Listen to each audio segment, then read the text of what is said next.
இன்றைக்கி பார்த்திங்கன்னா நாங்கள் ரொம்ப ஹாப்பியாக இருந்தோம். ஏன்னு தெரியுங்களா, இன்றைக்கி வெள்ளிக்கிழமை லீவு போட்டு குன்னூருக்கு போயிட்டோங்க ஒரு ஃபங்க்ஷனுக்காக. சன்ஃப்ளவர் எங்கள் வீட்டில் பூத்தது தான். நாங்கள் கிளம்பிட்டோம். போகிற வழியில் திடீர்னு இறங்கி போயிட்டு வந்தார். என்னன்னு கேட்டால் பூ வாங்கிட்டு வந்து கொடுத்தாரு. பூ வச்சுக்கோ அப்படின்னு சொல்லி நல்லா இருந்ததுங்க. வாங்கிட்டு வந்துன்னு வச்சாச்சுங்க தலையில். அப்புறம் பார்த்திங்கன்னா அம்மா வீட்டுக்கு போனோம். நாங்கள் தான் போய் அம்மாவையே எழுப்பி விட்டோம். அக்கா பையன் பெரியவன் வீட்டில் ரெடியாக இருந்தான். அவனையும் கூப்பிட்டு கிளம்பிட்டோங்க குன்னூருக்கு. காது குத்து ஃபங்க்ஷன் சொல்லியிருந்தாலே அதுக்காக. இந்த போகிற வழியில் மரங்களெல்லாம் நல்லா இருந்தது. இன்னி எத்தனை நாளைக்கு அந்த மரங்கள்லாம் இருக்குன்னு தெரியல. அப்புறம் நாங்கள் போய் மேட்டுப்பாளையம் அன்னபூர்ணா ஹோட்டலில் டிஃபன் ஆர்டர் பண்ணி சாப்பிட்டோங்க. நான் இட்லி, அவர் நெய் ரோஸ்ட்டு, நார்மல் ரோஸ்ட்டு எல்லாம் ஆர்டர் பண்ணி சாப்பிட்டு கிளம்பிட்டோங்க. அப்புறம் போய் அங்கே போகிற வழியிலே கல்லார்கிட்ட வந்து பாஸ் போட சொல்லியிருந்தாங்க. அது ஆல்ரெடி என் தம்பி போய் போட்டு அனுப்பிச்சுட்டு அப்படியே அதை காமிச்சிட்டு நாங்கள் அப்படியே கிளம்பிட்டோங்க. போகிற வழியில் 2 குட்டி யானைங்க அழகாக இருந்தது, நின்றுட்டு இருந்தது ரோடு கிராஸ் பண்ணுறதுக்காக. அப்புறம் நாங்கள் எல்லாம் நிற்கக்கூடாதுன்னு சொல்லி எல்லாம் கிளம்பிட்டோம். ஒரு வழியாக எப்படியோ போய் ரீச் ஆகிட்டோங்க. கொஞ்சம் டிராஃபிக்காக தான் இருந்தது.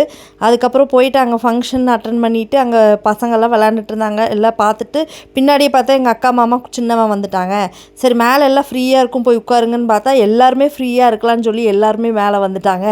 நல்லா தாங்க இருந்தது. கூட்டமாக எல்லாம் உட்காந்து பேசிட்டு அங்கே பார்த்திங்கன்னா ஒரு லட்டு, அப்புறம் சிக்கன் பிரியாணி, சிக்கன் கிரேவி, தயிர் பச்சடி, அது போக ஒயிட் ரைஸு, ரசம் எல்லாமே இருந்தது.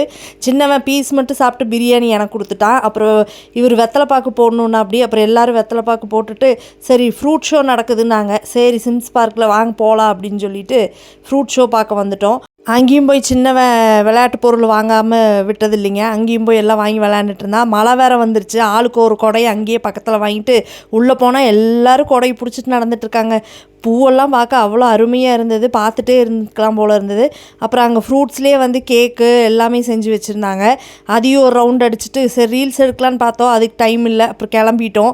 சரின்னு சொல்லிவிட்டு இவர் பார்த்தா தனியாக போய் உட்காந்துட்டேன். ஏன்னா மழையே வந்துட்டுருக்கு அப்படின்னு சொல்லி. இவன் விளையாட்டு சரி நம்ம வாங்கி ஊதலான்னா இவன் எல்லாம் நுரையா பண்ணி வச்சிட்டோம். ஒரு பபுள்ஸ் கூட வரலைங்க. இந்தாடா ஒன்றும் வரமாட்டேங்குது, நீயே புடிடா அப்படின்னு சொல்லிட்டு இவங்க தாங்க எங்கள் அக்கா. எல்லோரும் அப்படியே நடந்து போனோம். பார்த்திங்கன்னா ஆரஞ்சுலேயே காரில் டெக்கரேட் பண்ணியிருந்தாங்க. பார்த்துட்டு இவனு விளையாண்டுட்டு இருந்தான். ஏதோ பேர்ட்ஸ் எல்லாம் கையில் பிடிச்சா 2 பேத்துக்கு 50 ரூபான்னாங்க. அதையும் பார்த்துட்டு ஃப்ரூட்ஸ் எல்லாம் விற்றுட்டு இருந்தாங்க.